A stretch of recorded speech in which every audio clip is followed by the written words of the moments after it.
Muy buenas, amables televidentes. En el conversatorio de la Fundación Institucionalidad y Justicia del día de hoy cuento con la gratísima presencia del honorable magistrado Ernesto Ginesta Lobo. Magistrado, en nombre de la Fundación Institucionalidad y Justicia, una vez más le damos la bienvenida a este conversatorio de la Fundación. Gracias por haber correspondido al llamado, sobre todo que durante esta semana se celebró una participación suya en todo lo que tiene que ver con la justiciabilidad, en fin. Así que gracias por haber aceptado la invitación. Bueno, no, es un placer estar siempre colaborando con Finjus y la República Dominicana, porque ya ustedes saben que soy un asiduo visitante, invitado a este hermoso país en temas jurídicos, constitucionales y de carácter administrativo. Es un honor nuevamente estar por acá y colaborar en lo que podamos ayudar y proyectar pues experiencias sobre todo del entorno iberoamericano, porque claro, lo que hemos hecho son estudios de, digamos, de derecho comparado iberoamericano. No, y además usted ha tenido una participación muy estelar en todo lo que son los eventos que el Foro Iberoamericano de Derecho Administrativo ha venido celebrando, yo diría que en los últimos 15, 16 años, esa sí, es la realidad. El último se celebró el año pasado aquí en el país y fue todo un éxito. De todos modos, a mí me llamó la atención, por ejemplo, el tema de su conferencia, la justiciabilidad. ¿De qué es de lo que se trata? Sobre todo desde la visión del derecho administrativo.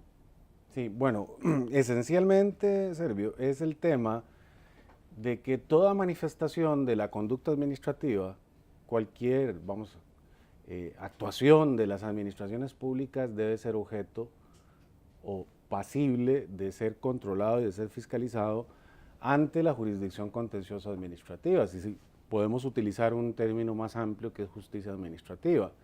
En definitiva, pues es hablar un poco de que no debe haber reductos, ámbitos o zonas exentos de control o de fiscalización, porque cuando hablamos de justicia administrativa estamos hablando de actuar un principio esencial, ancilar del Estado constitucional de derecho, que es el principio de la supremacía de la ley, claro, o el principio de legalidad. Eso significa que tiene que haber un juez o unos jueces o unas juezas que vayan a verificar que realmente los poderes públicos estén actuando conforme el bloque o el parámetro de legalidad y que no se aparten de ese bloque de legalidad. Plena justiciabilidad o una justicia administrativa plenaria y universal significa eso, que no hay ámbitos exentos de control, como lo existió en el pasado cuando teníamos una jurisdicción en algunos países eminentemente revisora, donde nada más se fiscalizaba el acto administrativo, pero es que el acto administrativo es una de las tantas manifestaciones de las administraciones públicas. Hoy hay cosas más importantes como las omisiones de tipo material. Imagínese usted, dentro del contexto de un estado de bienestar o un estado social y democrático de derecho, lo que representan las omisiones de cara a la población del país, sobre todo la población más vulnerable, en materia, por ejemplo, de salud, de seguridad social, en materia de educación. Eso representa básicamente algo realmente relevante. El hecho que no se le brinde un servicio básico de salud, que no se le brinde un medicamento, un tratamiento, una intervención quirúrgica que requiere una persona. Bajo el esquema de la antigua justicia administrativa que se quiere superar en todos los países, ese tipo de conductas no son fiscalizables, ¿verdad? Lo mismo lo que se llaman las actuaciones materiales de las administraciones públicas, son aquellas actuaciones que no se traducen en un acto administrativo, pero que lesionan de alguna manera la esfera patrimonial o extrapatrimonial de los administrados. Claro, claro. ¿Y dónde y cuándo surge este principio de justiciabilidad? Bueno, básicamente quien viene a proclamarlo de manera amplia es Eduardo García Enterría, que todos sabemos que es un referente del derecho administrativo. Él empieza con este concepto de justicia plenaria y universal en una obra que realmente un opúsculo fabuloso que se llama La lucha contra las inmunidades del poder y termina, eso lo escribe en 1962 y lo termina de, digamos, de plasmar en un libro más reciente del año 2004-2005 que se llama Las transformaciones de la justicia administrativa, de una justicia administrativa de excepción a la plena justiciabilidad. Entonces ahí es a donde él señala que tiene que haber un control total de los poderes públicos, de quienes detentan el poder público, porque precisamente ese es una de las bases angulares del Estado de Derecho. Ahora, él hablaba, por ejemplo, sobre la justicia administrativa plenaria y universal. Sí. ¿Qué envuelve, por ejemplo, ese concepto? Porque la verdad es que no deja de ser novedoso, o no dejó de serlo. Sí, sí. Es que en el esquema antiguo, que todavía muchos países de Iberoamérica siguen anclados, de una jurisdicción revisora, objetiva, se juzga un acto administrativo nada más, y no se juzgan omisiones, y no se juzgan actuaciones materiales, y tampoco se entra a resolver el tema residual de las relaciones jurídico-administrativas. Entonces hay muchas cuestiones de las administraciones públicas que quedan exentas de control.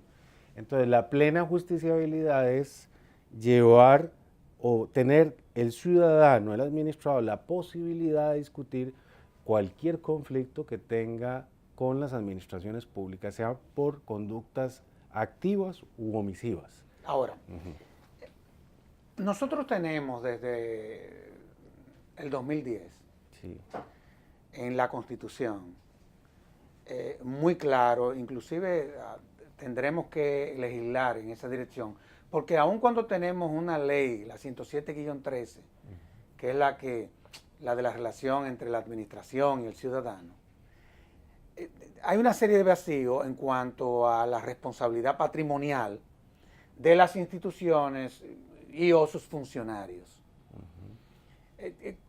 ¿Cómo garantizar que real y efectivamente desde la jurisdicción administrativa uno pueda someter al orden a la administración? O sea, no solamente a la institución que administra, sino al administrador. ¿Cómo uno podría hacer eso? Bueno, existen una serie de mecanismos. Primero que todo, tiene que haber una ley relativamente desarrollada en materia de responsabilidad administrativa. Recordemos que la responsabilidad administrativa tiene distintas vertientes. Puede haber responsabilidad administrativa por conducta lícita, es decir, por un reglamento que es conforme a la ley, ¿verdad? O por incluso el dictado de una ley, que es lo que se llama la responsabilidad del Estado legislador. Claro, claro. Pero tiene que haber una adecuada regulación o un desarrollo normativo a nivel legislativo. Normalmente, en esos casos, en la mayoría de los países, a partir pues, de una serie de pronunciamientos del Consejo de Estado francés, luego pues desarrollos que se hicieron en España, hay responsabilidad frente a una ley o frente a un reglamento que no es ilegal, siempre y cuando haya un daño especial y anormal, es decir, muy intenso. Y luego tenemos la vertiente de la responsabilidad ya por funcionamiento anormal, por falta de servicio, ¿verdad? O por las conductas ilícitas. Entonces tiene que haber una ley que desarrolle todas las posibles vertientes de la responsabilidad, ya sea por funcionamiento normal, anormal, por conducta lícita o ilícita, es decir, todo el espectro de posibilidades de la actuación administrativa. De tal forma que depende mucho del desarrollo legislativo. No. Sí. Tú hablabas de las conductas ilícitas y las ilícitas. Cuando uno analiza, por ejemplo, la naturaleza de la sanción, sí, de las faltas que se cometen desde la administración, generalmente son amonestaciones, claro, la destitución en algunos casos. Pero cuando, por ejemplo,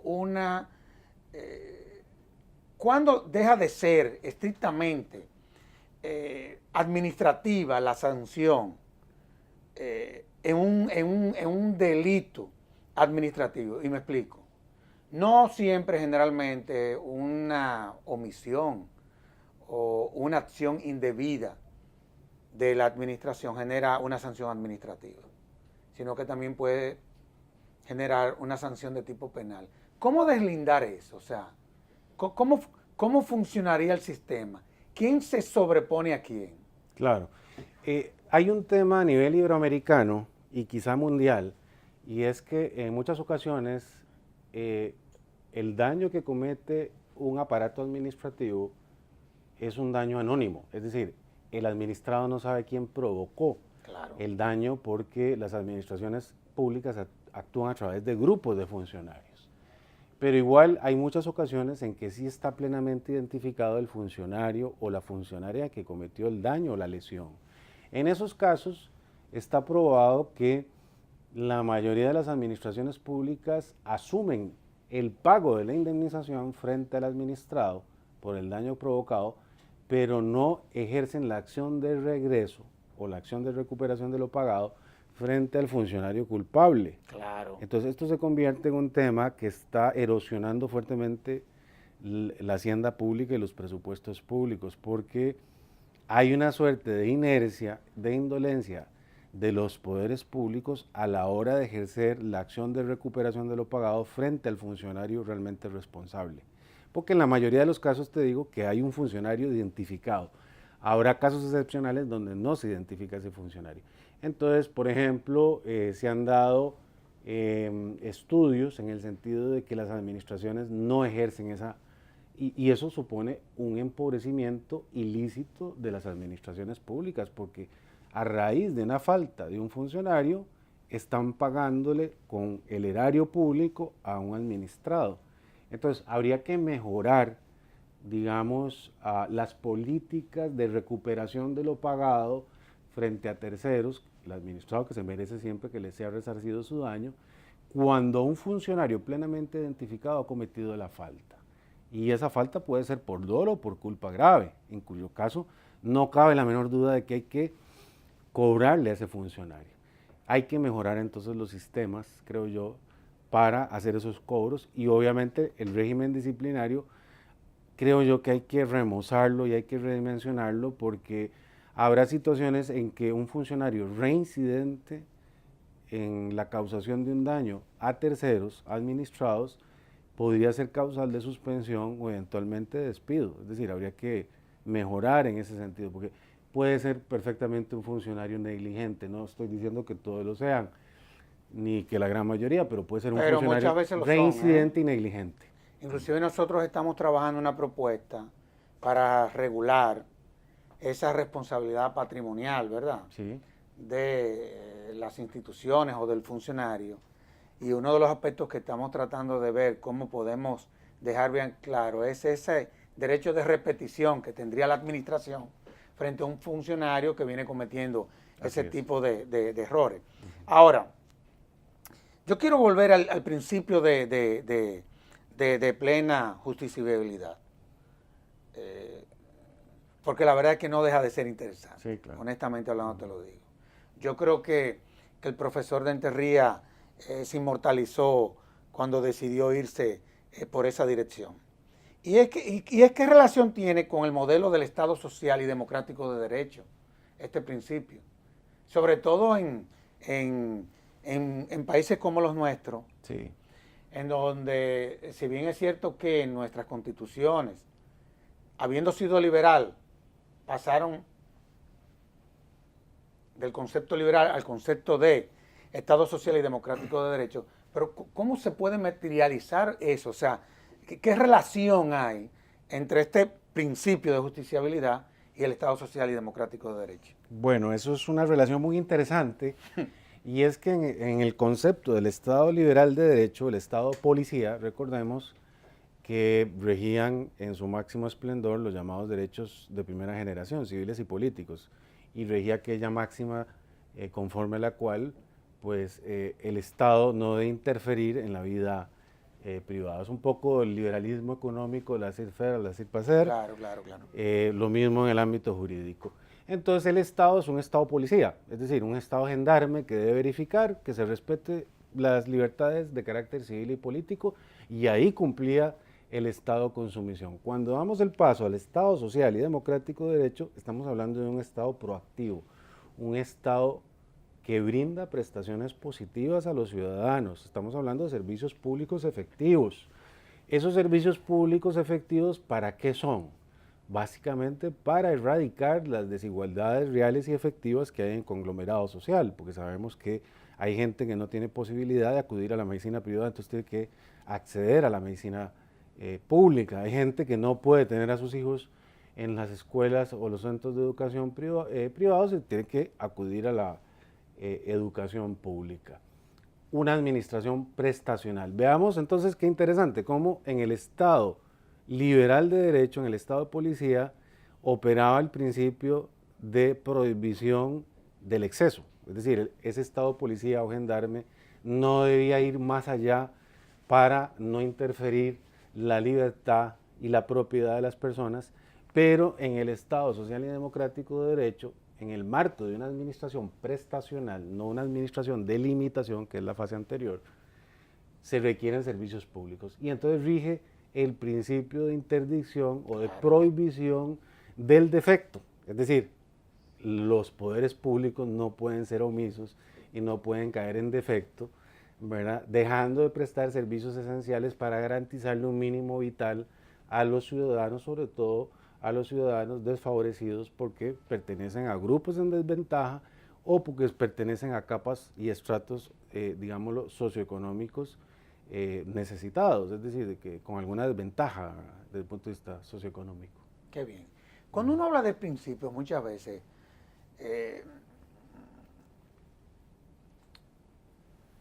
o cuando se establecen principios en nuestras constituciones, sí, o derechos fundamentales, antes de haber pasado a ese estadio de Estado social y democrático de derecho, nosotros creábamos una serie de derechos, pero no diseñábamos las instituciones que lo iban a garantizar.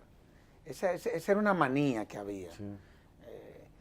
Sin embargo, vemos que con esa visión moderna de cómo han venido evolucionando nuestras constituciones, eso se ha venido corrigiendo. Ahora, cuando tú hablas del principio de justiciabilidad, ¿cuáles son las herramientas que lo garantizan? Sí, ese es un tema sumamente interesante. Eso requiere pues de darle un nuevo aire, un replanteamiento total, un remozamiento absoluto, un giro de 90 grados al concepto de justicia administrativa. Es decir, claro, vamos a abandonar aquel modelo revisor que solo pensaba en las pretensiones de mera nulidad, de plena jurisdicción, al estilo francés, y vamos a dar el salto a una justicia donde haya posibilidades, primero, de una legitimación muy amplia, democrática, que permita la participación ciudadana y la accesibilidad democrática a la tutela judicial y el acceso a la jurisdicción. Estamos hablando de protección de intereses difusos, de intereses de carácter corporativo, no estamos hablando de la protección clásica y vieja de solo el interés legítimo individual o personal, sino estamos hablando de estos intereses legítimos de carácter ya colectivo. Estamos hablando de pretensiones más allá de la mera anulación de un acto o de el restablecimiento por la anulación de un acto administrativo. Estamos hablando de pretensiones de condena para que se obligue a la seguridad social, al sistema hospitalario, a brindarme un medicamento, un tratamiento, una intervención quirúrgica que requiero de acuerdo con un criterio médico. Para ponerte un ejemplo, en materia de salud que es tan sensible el tema. De tal suerte que entonces hay que cambiar totalmente el esquema de las pretensiones, el esquema de la legitimación. Hay que cambiar, obviamente, las potestades del juez contencioso en materia de ejecución. Si queremos un juez que tenga músculo, que tenga garras, que tenga, en fin, dientes para poder llevar a los poderes públicos a cumplir lo que dice, necesitamos jueces que tengan capacidad de ejecución plena e íntegra del fallo. Y para esto, pues, existen muchas figuras en el derecho comparado, como las multas coercitivas. Cuando usted le toca la bolsa a un funcionario público, ahí le duele. Le va a doler. Eso duele. Eso le va a doler normalmente. O una multa ya no solo de tipo personal y funcionarial, sino a la propia institución pública, al ente público, por haber dejado de cumplir. O por ejemplo el embargo de ciertos bienes del dominio público, ¿verdad? Que es un tema que se está abriendo en muchos países de Latinoamérica, Costa Rica abre brecha sobre el particular, con el código del 2006 nosotros abrimos brecha.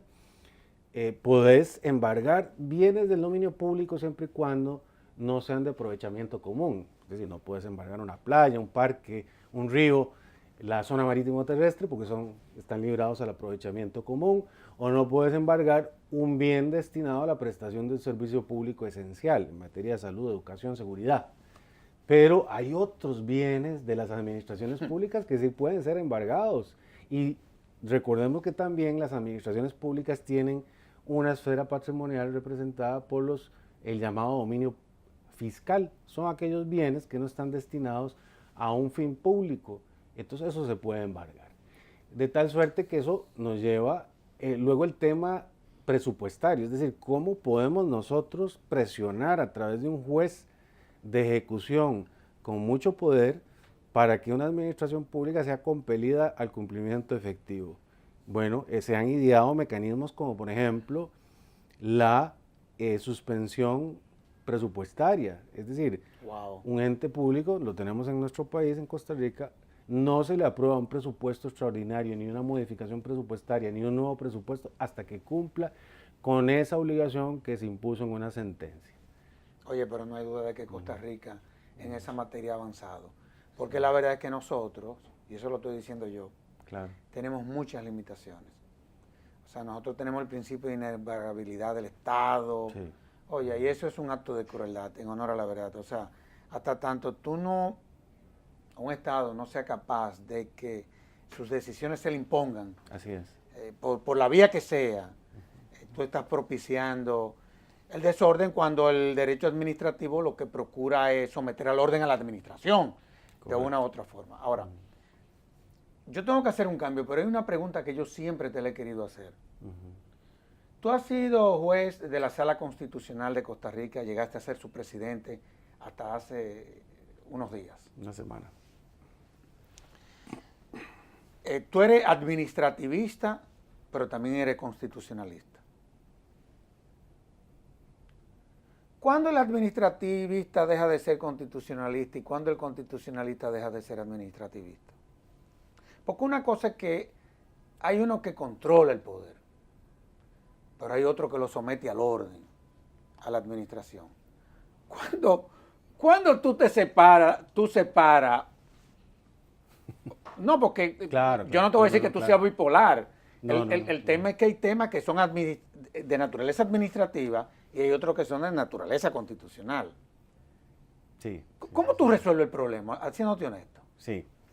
Bueno, primero empiezo por decirte que la relación entre el derecho administrativo y el derecho constitucional es una relación inescindible, no los puedes separar. Es decir, vienen como mellizos, es decir, es el derecho público en sentido estricto. Decía por ahí Rossi y luego Uriu, siguiendo a Paolo Rossi, que las grandes cabezas de capítulo del derecho administrativo están en el derecho constitucional. Claro, claro. Y el presidente del Tribunal Federal Administrativo Alemán, Fleiner, decía que el derecho administrativo es derecho constitucional concretizado. Pero bueno, hay un momento en que sí hay que separar y hay que segmentar, sobre todo cuando estás a nivel de jurisdicción y de control. Claro, claro. Porque una cosa es el control que ejerce un tribunal constitucional y otro el control que ejerce una justicia o una jurisdicción administrativa. Ahí sí tiene que haber un deslinde apropiado para no inducir a equívocos al justiciable, en este caso en sentido amplio, ¿verdad? Y para que ese tribunal constitucional no incursione en temas de legalidad, con lo cual estaría usurpando las competencias de la jurisdicción ordinaria, o viceversa, que la jurisdicción ordinaria contenciosa administrativa usurpe, digamos, funciones y competencias de un tribunal constitucional, lo cual ya sería verdaderamente alarmante. Entonces sí es muy importante mantener las dos órbitas separadas, por lo menos a nivel de fiscalización y de control. ¿Cómo se hace esto? Es una tarea difícil y complicada. Pablo Pérez Trems, que es un constitucionalista español, fue miembro del Tribunal Constitucional, dice que esto es misión imposible, pero bueno, se puede hacer un ejercicio. Es que es complicado, Ernesto. Es complicado. Es muy complicado. Es complicado. Y entonces el ejercicio consiste en que un tribunal constitucional tenga criterios relativamente claros de cuándo un tema es de legalidad y cuándo es un tema de constitucionalidad. En último término, parece ser que un tribunal constitucional, por ser el último y definitivo intérprete de la Constitución, tiene la competencia para decir cuándo este tema es constitucional o este tema de legalidad. Ahí se le puede ir de las manos la competencia, puede abusar de esa competencia y atraer, a través de un fuero de atracción, ¿verdad?, entre comillas, puede atraer una discusión de carácter estrictamente legal, que debería ser residenciada en la jurisdicción ordinaria. Puede ser que se equivoque el tribunal, puede ser que no se equivoque. Entonces, bueno, creo que debe pasar por una autocontención del Tribunal Constitucional y una definición, digamos, relativamente uniforme para que los ciudadanos tengan seguridad y certeza de cuándo ir ante la jurisdicción ordinaria y cuánto ante el Tribunal Constitucional. Qué bien. De todos modos, vamos a hacer una pausa y de inmediato volvemos con Ernesto Ginesta Lobo.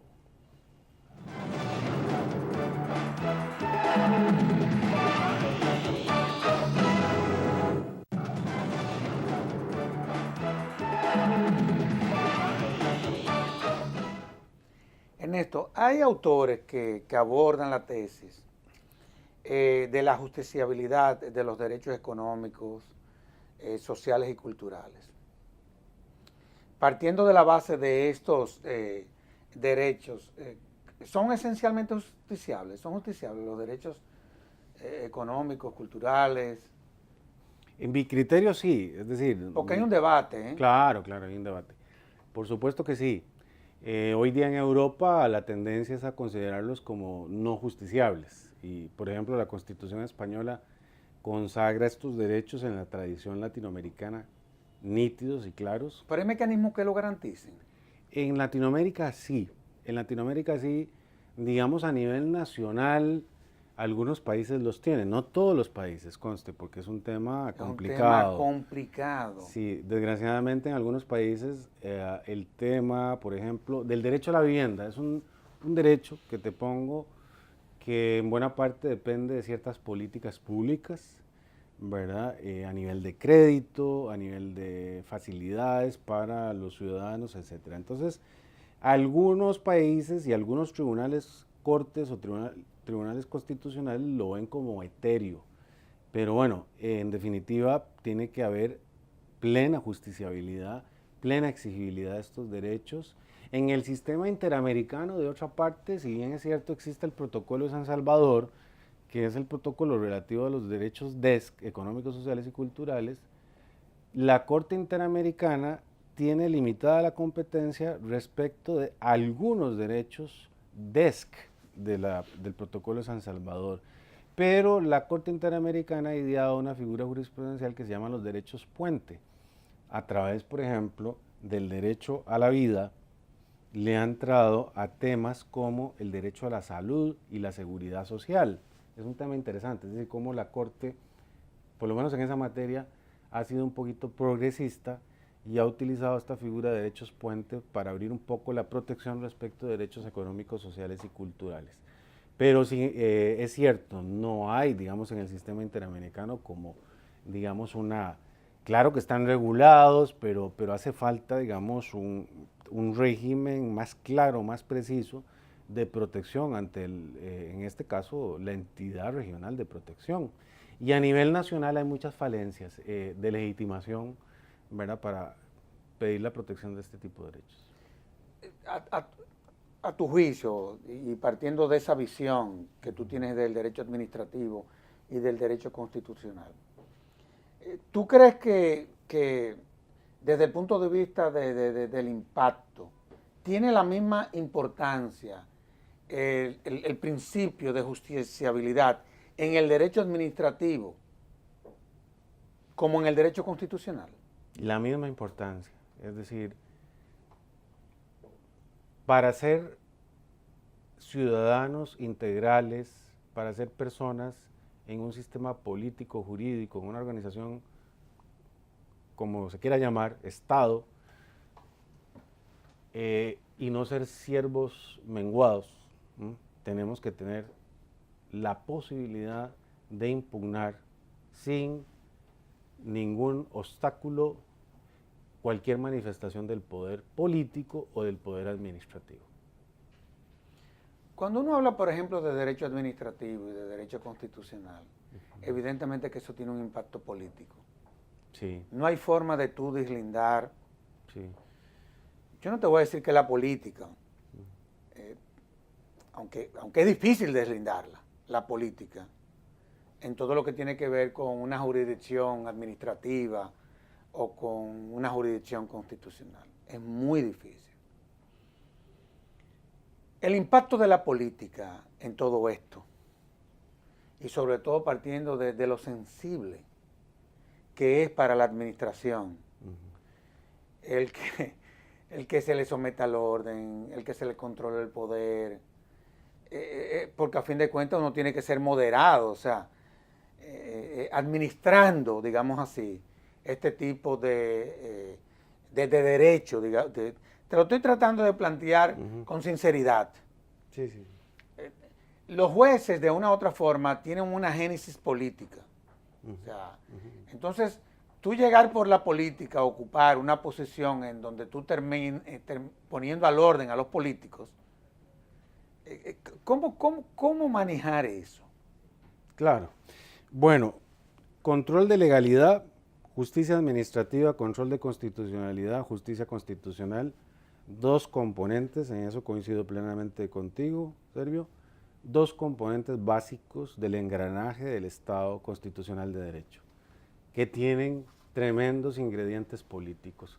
Cuando hablamos del control de la función política o del control de la función administrativa, estamos hablando de cuestiones muy delicadas desde el punto de vista político, porque estamos hablando de que esos administradores y esos políticos tienen que estar sujetos pues a parámetros de control, y entonces siempre va a haber una suerte de reticencia y alguna resistencia a estos controles. Eso pasa en cualquier país, tanto lo que confirma, digamos, este tema, es que modelos de justicia administrativa hay tres modelos. Modelos de justicia constitucional hay muchos modelos, digamos, el concentrado, el difuso, el mixto iberoamericano. Claro. ¿Ah? Entonces, ¿eso qué significa? Que hay que ajustar cada modelo pues al temperamento político, social, económico y cultural de cada país, porque también cada país tiene sus propias coordenadas histórico-políticas y sociales, culturales.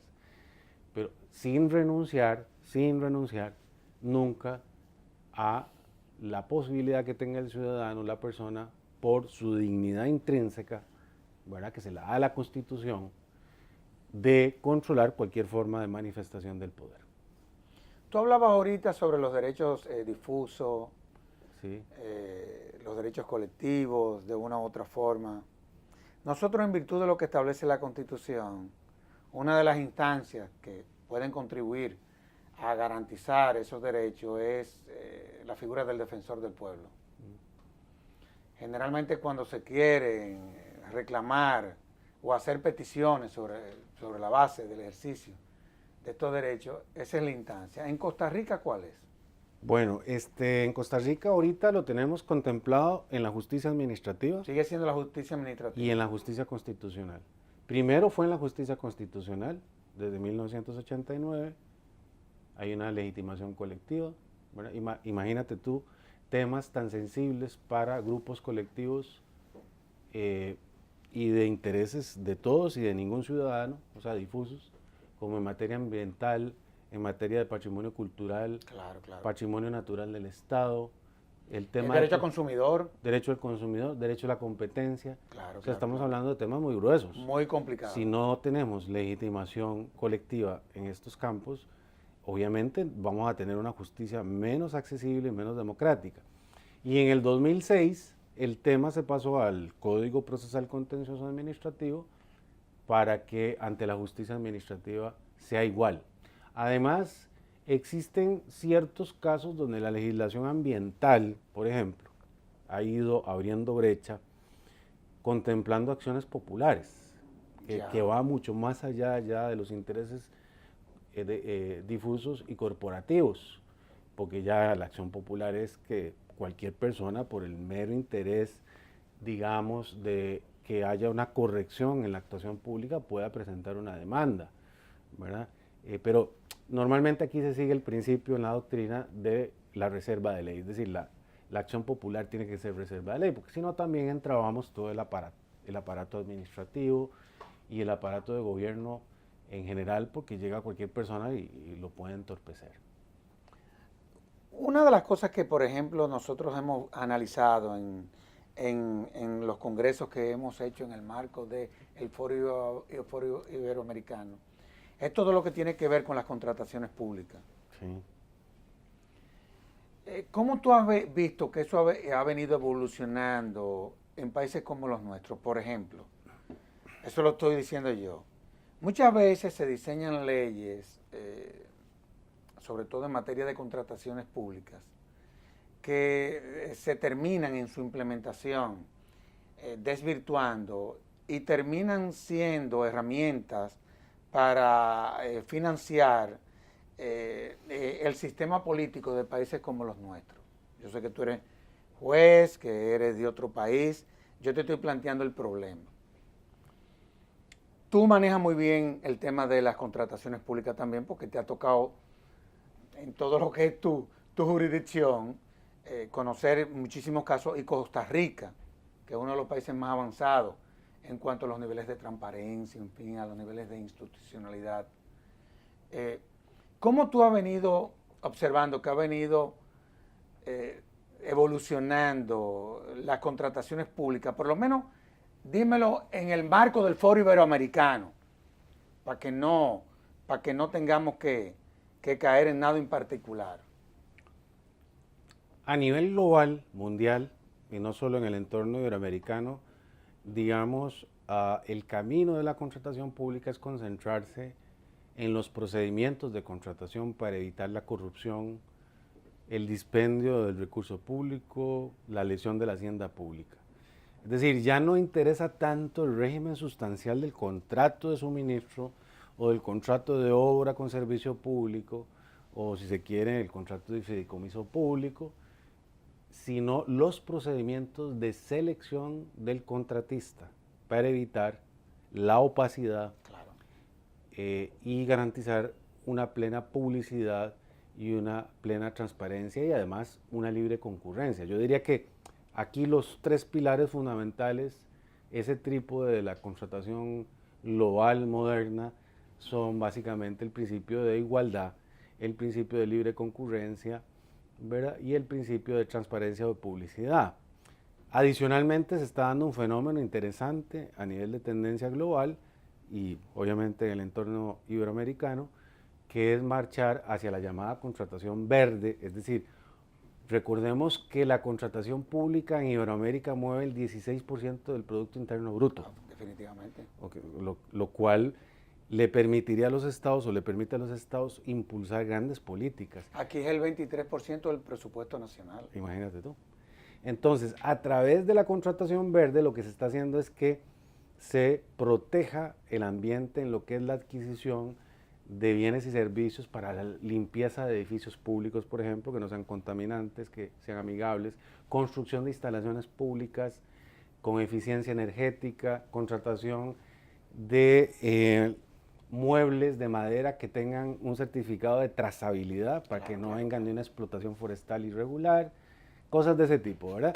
Entonces, compra de impresoras con certificado de eficiencia energética o de equipo de cómputo por el estilo. Y luego está el tema de la contratación sustentable y sobre todo la contratación social, es decir, cómo a través de ese rubro tan importante, a donde se mueve más del 16 o el 16-18% del Producto Interno Bruto, los estados a través de la contratación pública pueden promover políticas de integración de grupos en desventaja, como contratar, por ejemplo, personas adultas mayores, personas desempleadas, cómo contratar el trabajo de personas en los sistemas de reclusión, en el sistema penitenciario, el trabajo de grupos indígenas, cómo contratar trabajo de jóvenes, de jóvenes adultos que han salido, egresado de un orfanato, dándoles oportunidad. Mujeres empresarias, microempresarias, etcétera. Entonces se utiliza la contratación pública como un instrumento de políticas públicas, ya sea en materia ambiental o en materia de cohesión social. Qué bien. Yo te hacía la pregunta porque nosotros estamos en la actual coyuntura construyendo una propuesta de modificación o de transformación, digamos así, a todo lo que es el sistema de compras y contrataciones en la República Dominicana, y no hay duda de que esas posiciones que ustedes han planteado aquí nos van a servir de mucho.